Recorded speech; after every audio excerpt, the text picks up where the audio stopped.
Welcome to Around the Weird. Here's your host, the museum curator of the strange and unusual, Mr. Nothing. Thank you, mysterious voice, and welcome back to Around the Weird, a booktube channel where I talk about all the unusual and out of the ordinary literature that I have found in my travels. Today it is Poetry Thursday, but the beautiful thing about Poetry Thursday is that there is always another Thursday down the road, and so I wanted to skip it today in favor of talking about a book that I read recently. One that is about shadow kings and war in Ethiopia. I am referring to The Shadow King by Maaza Mengiste. For those who don't know, Maaza Mengiste is an Ethiopian-American writer. I think the first Ethiopian writer that I've talked about on this channel, if I'm not mistaken. She is known for writing books and essays, as well as being a humanitarian sort of person doing outreach for various countries. She's only written, I think, 2 books, at least not fiction books. There's the Shadow King and another one that was written in 2010 that I'm forgetting the name of.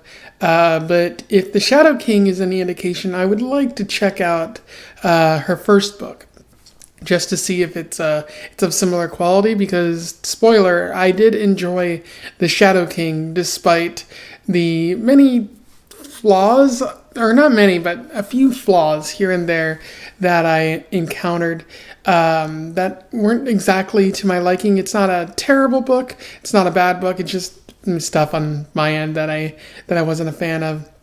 And in a way, this kind of reminded me of A Grain of Wheat by Ngogo Wa-Thiong'o, I believe is his name. He wrote about the Kenyan Revolution at the time, and this is about Ethiopia during a pivotal moment in their history. So a really interesting book that I'm going to talk about a little more here. I might go into a few spoilers here and there. Nothing too big. There's no big plot twist in this story. So if you want to read it, go out and read it and come back and watch my video so that we can discuss this book a little more. I'll also give a shout out to Bevan, my friend Bevan. This is one of the books that she recommended to me. And of course, usually a Bevan recommendation is good, pretty good. So I look forward to seeing more of what she's recommended to me in the future. So without further ado, let's talk about The Shadow King. I will do a brief summary, as brief as I can, a little bit of an analysis, and we will move on from there. So The Shadow King doesn't focus on any one character, but it does take place in Ethiopia in both 1974 and 1935. It begins by focusing on Hirut, one of the characters who's recalling her past. She encounters a familiar box and is set to meet up with someone named Ettore, who she knows from her distant past. And this is all taking place while Ethiopia is protesting the current emperor Haile Selassie, who they don't like at this time, and history indicates he's going to be assassinated and thrown out of power really soon. So this is a really interesting moment in Ethiopia's history. But Hirut at this time then flashes back to a memory of 1935, when she was a young servant, or in the servant class, for the family of Kadane and Aster. Aster and Kadane are interesting because they just lost a child, and Kadane seems to be cheating on Aster at every opportunity, and Aster doesn't like Hirut living with them because to Aster, Hirut's an old family friend. Like they took Hirut in because she was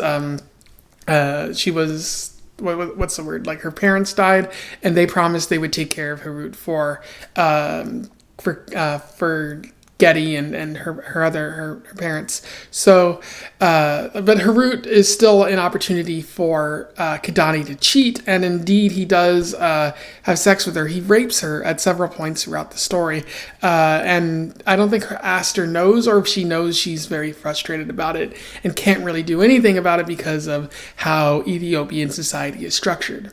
Anyways, Italy is preparing for invasion at the start of this story, and indeed, as Kidani begins to grow forces on behalf of the emperor, Italy invades, a full-on invasion from Eritrea, despite the League of Nations objections at the time, and Kidani must engage in guerrilla warfare because they don't have the technology to meet Italy's force. And so it's a guerrilla warfare, but things aren't going well for Kidani initially, although Aster does attempt to lead the women in order to fight because they need extra bodies. Kidani is hesitant to do this, and every time she speaks up, he tells her to shut up and just cook dinner or do something because I guess he doesn't want to lose Aster, but he also doesn't want to admit that he needs the help of women in the process. After losing a couple men in battle, Kidani takes out his frustrations by raping Hirut a few times, which makes him probably the worst character in this story, next to another character that I'm going to talk about, Colonel Fucelli. I think we're supposed to sympathize with Kidani, but it's hard to do that when he rapes somebody. There's also a bunch of Haile Selassie interludes. The emperor, you get a view into his frustrations with how he wants to come back to his country, but he's forced to leave and go into exile. And it progresses throughout the story and how he hears about a shadow king coming into play, and eventually in 1941 gaining back power and hoping for the best for his people in the future, before inevitably there are calls for him to lose his power in 1975. The Italian army engages in a number of poisonings and bombings violating the Geneva Convention, but I don't think the Ethiopians know about that. The story focuses a little bit on Ettore, an Italian soldier who's also a Jew, who is worried about being deported back to Italy because he isn't a real Italian in the view of the Italian leadership, especially Mussolini at the time. We hear about Fucelli, who is the butcher of Benghazi.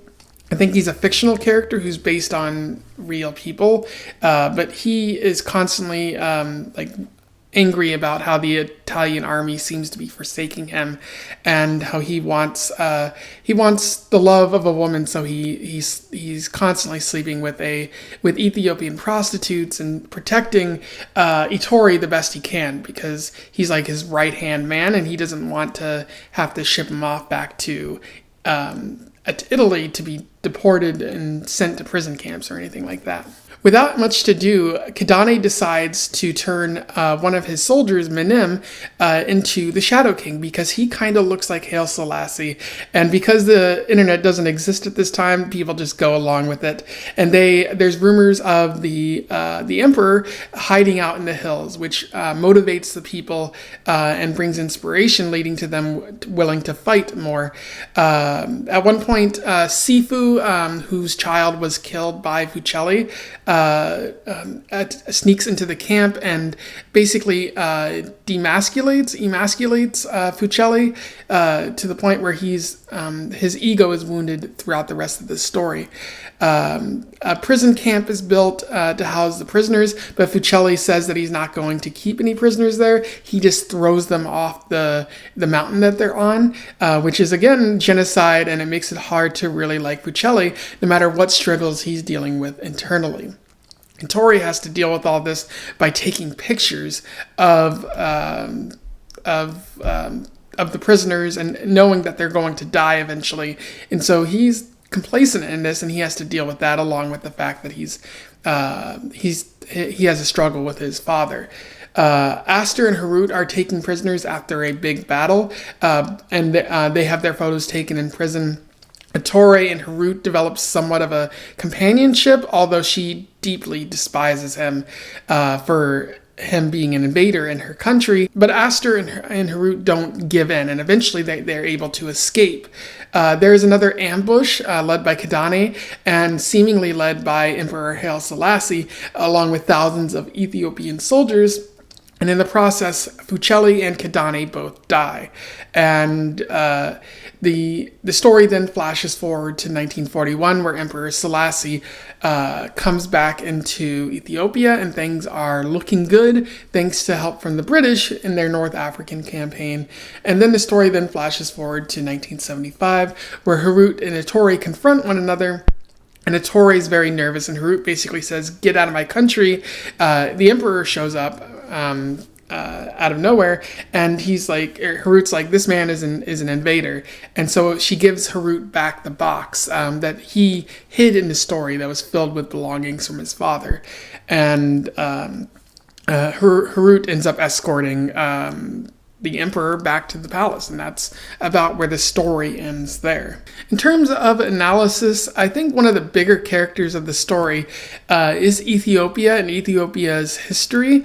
Maaza Mengiste constantly weaves the story around that, and I don't think you can fully appreciate the story unless you dive a little bit into the history and what was going on in Ethiopia at the time and what has happened since. So I don't have time to explain all of that because this would be an 2 hour long video. But I do think that Maaza Mengiste weaves the history of Ethiopia into her story and creates something fresh, even if it isn't entirely truthful. A lot of the characters are made up, and she takes a lot of liberties with Haile Selassie. That's kind of one of the elements of the story that I find interesting. But another theme that's pretty much like at the center of this entire story is that of control. Each character seeks control or deals with a loss of control in the story. Kidani is constantly dealing with, at least once Italy invades, the loss of his country. He no longer is able to control his country or control his estate. After his son dies, he's no longer able to control his wife, which is something that he's valued pretty highly. It seems like ever since his wedding night, where he was pretty violent in regards to sex with his wife as a means of control, like he's been able to control Aster. But after his son died, he was no longer able to, and so he's been fumbling around, cheating on Aster, trying to regain some aspect of control, which he's only able to slightly regain by raping Hirut, which I don't condone. And it feels weird writing on Mengiste's part, but it does fall in line with this aspect of control and how men do terrible things to regain that sense of control.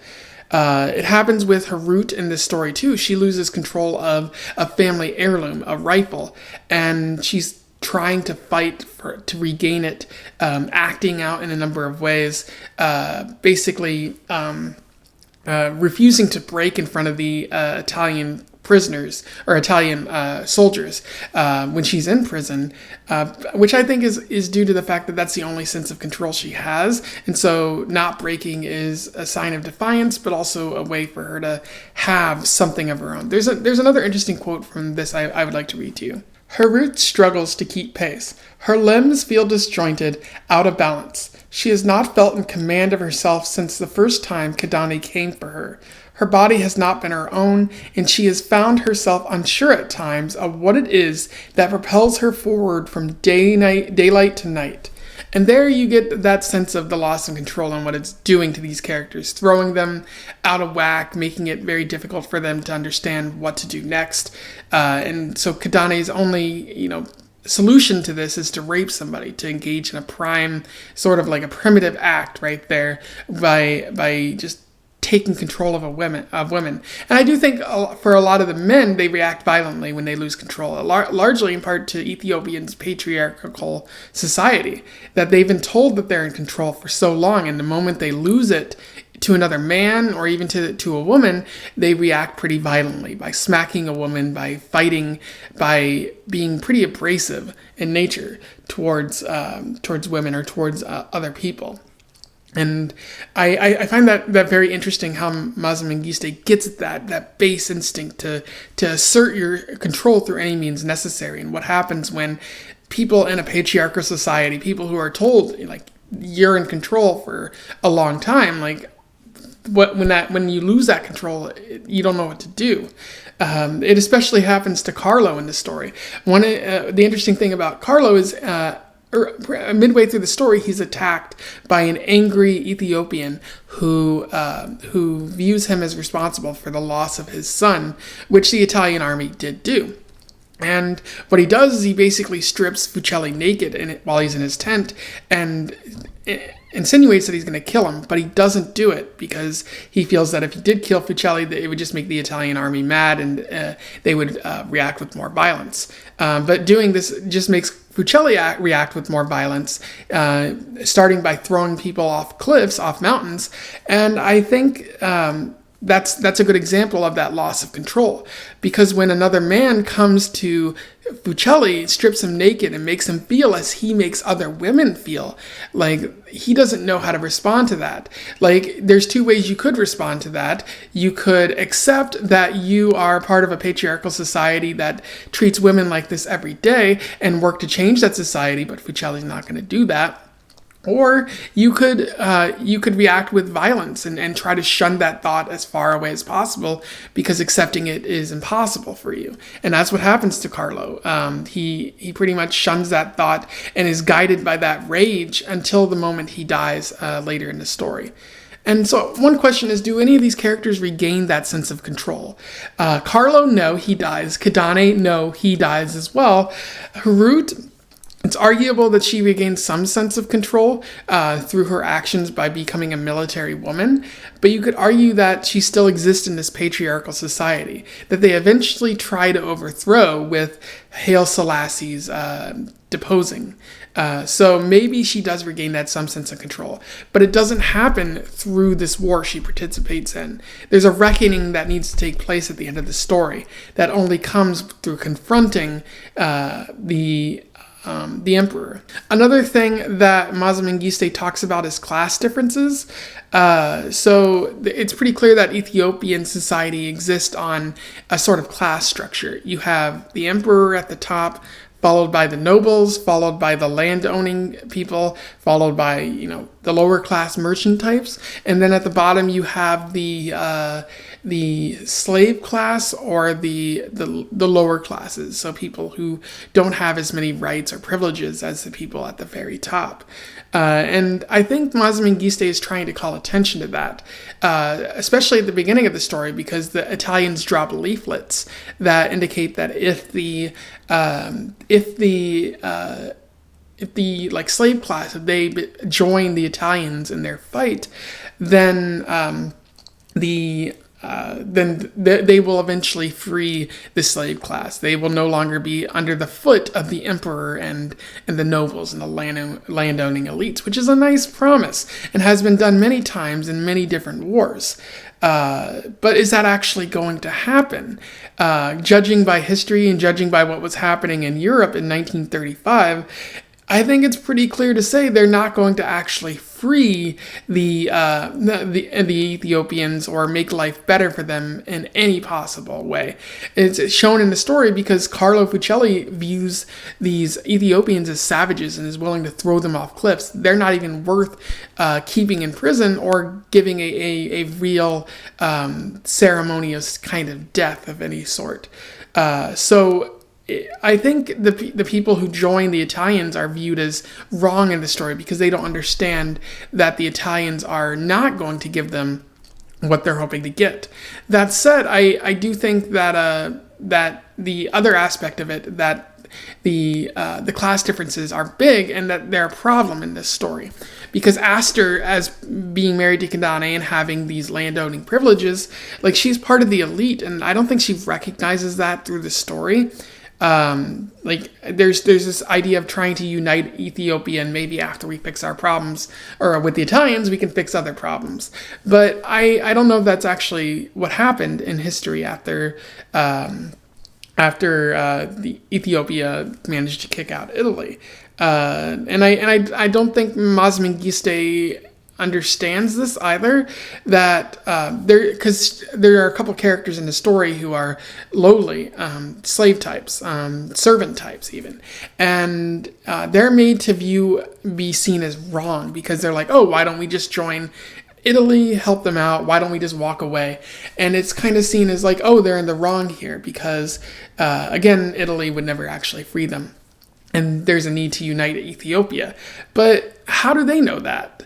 And more so, even if they serve Ethiopia, there's no guarantee of freedom. So it seems like to view them as wrong is to not understand what's happening. And I think that's the case with Maaza Mengiste, because she writes these characters to be sort of cowardly in a way. And that's not what they are. They're stuck between a rock and a hard place where no matter who they fight for, they're going to be subjugated either way. Ethiopia is not for them, and it probably won't be for them after this war. So I wish Maaza Mengiste had talked more about that and focused more on that aspect of the story, because it seems quickly forgotten. But I do like that it's there. Just more work could have been done on it. Another aspect of the story is the title of Shadow King. What exactly is meant by that? And I think the initial instance of it is meant to be a reminder that there is no king. Haile Selassie has fled, and so Kidane and his soldiers agree to create a shadow king, which has been a historical instance in Ethiopia, where whenever there's no king, they have a shadow king to unite the people. And so Menem, in this case, is the Shadow King who dresses as him and pretends to be him, but is not actually the king. But you could also argue that maybe Menem is the real king, that Haile Selassie is the Shadow King because he acts in a cowardly way by fleeing Ethiopia rather than standing and fighting with his people. I think that's a fair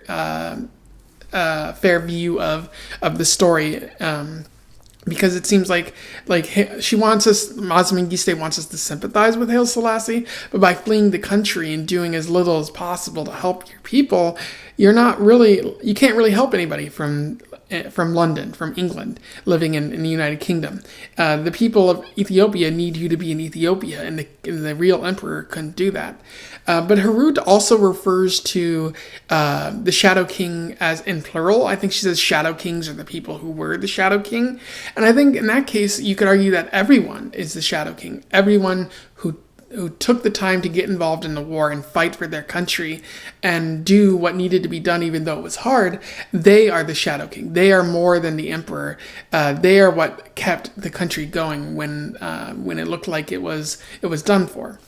So I like how Maaza Mengiste creates like different types of Shadow Kings, and also plays with shadow a lot throughout the story. You see that in her writing, where she uses like darkness and bringing out into the sun, because this is a dark time for Ethiopia. So using shadow as a theme is pretty interesting, and makes this book a little more fun, a little more cooler to read, in my opinion. And this brings me to the last thing, is Mengiste's writing, which is existential, emotional, even biblical at times, where it feels like you're reading prophecy, or like you're in these characters' minds and understanding their emotions. It's written where there's no actual dialogue. It's written more matter-of-factly, where it says this character said that, and this character said this.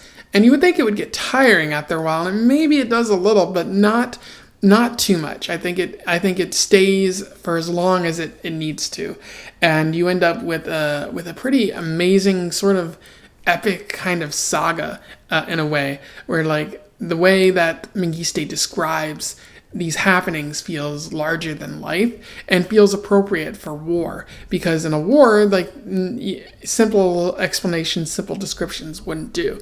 Allow me to read you another quote from this. "And then there he is, the ghostly figure of that runaway emperor, a spirit solidified into human form, Haile Selassie, charging down at them on a vivid white horse, a chorus of women's voices whipping at his back like a thick royal cape. He is moving deftly, flanked by female soldiers that Carlo Fucelli identifies immediately as Hirut and Aster." And can you see how epic and grand that feels? To describe someone as the ghostly figure of that runaway emperor, and to talk about how he's riding on a white horse, how death rides on a pale horse. I love her writing style, even though it can be a bit much at times. Like a matter-of-fact writing style leaves little room for the imagination at times. But I think that Mengiste does it pretty well here in creating vivid, hard to read scenes at times that capture an atmosphere of war, a time of turmoil, a time of biblical kind of happening. So great writing on her part there. I will say she overdoes it with the violence at times. Like she relies a little too much on violence, like rape and murder and acts of cruelty on the part of the Italians. Like I know this happened in history, but to include so much of it in this story, it becomes a little much, and it's kind of hard to get through. I can understand why certain people would stop and not bother to continue. I don't know how she would not write the violence. It does seem like if she were to not be completely honest with the violence, it would feel inauthentic in a way. So I'm on the fence there. But ultimately, I think that it's a little too much, and I feel like it could have been toned down just a tiny bit without sacrificing the ultimate power of this story. And so those are my thoughts on The Shadow King by Maaza Mengiste, a really amazing story that I think kicks butt in a lot of ways. Like it's hard to get through at times because of the violence, as I just pointed out, but I do think that there is a story that needs to be told, especially of women in Ethiopia at a time when women weren't appreciated for all they contributed to Ethiopian history, especially going so far as to reflect on what's happening in 1975 and asking the silent question: did Ethiopia fully recognize these women for what they did? I'm not as well versed in Ethiopia history to know that answer for sure, and if you do, comment below. I would love to hear from you. And again, I guess I recommend this story. It is hard to get through at times, but I'm better off for having read it than having not read it. So I guess I would recommend it with the caveat that it does have a lot of violence, and the writing can get a little janky at times because of the style that's used. But it's not a bad book by any means. It's just there's just a couple flaws there that prevent it from being truly perfect in my eyes. And yeah, so if you read this before, you simply want to comment on something I said, do so below. Let's have a discussion about this pretty cool book. Otherwise, don't forget to like, share, and subscribe so that more people can find out about this book and this author. I would like to see more about what Maaza Mengiste has to write, possibly going back to her older books, but also seeing what she has to write more of in the future. And until then, I wish you the best of luck in your weird and shadowy travels. Farewell.